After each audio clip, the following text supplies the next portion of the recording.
Good evening. Tonight on Food for Fodder. Tonight's story isn't about politics.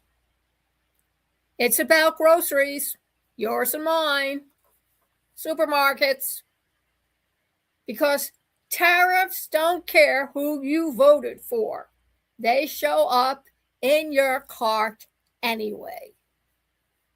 According to a new analysis from Ohio State and Cornell, every single U.S. state, all 50 of us, misery loves company, has taken an economic hit from the President's administration agricultural tariffs.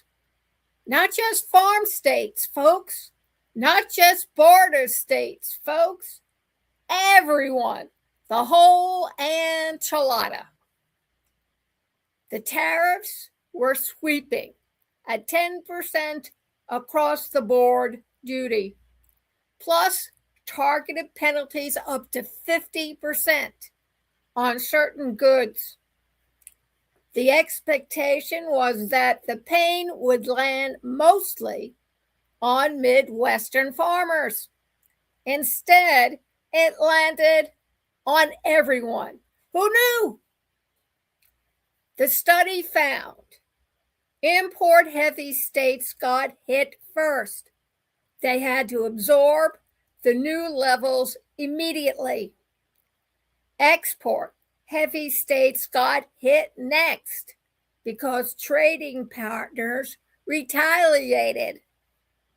States that don't import or export much still got hit because farmers pass rising costs down to consumer. We're the consumers.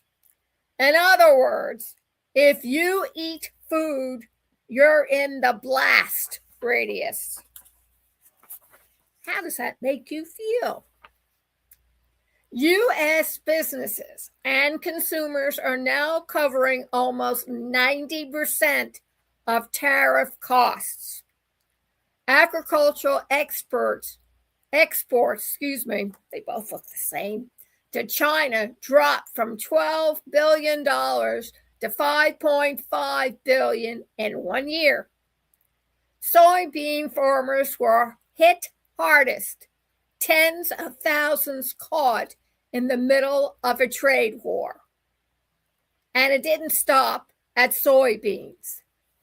Canada's retaliatory tariffs hit bourbon, whiskey, grains, fish, industries in Kentucky, Tennessee, and the Northeast. The study says the quiet part out loud.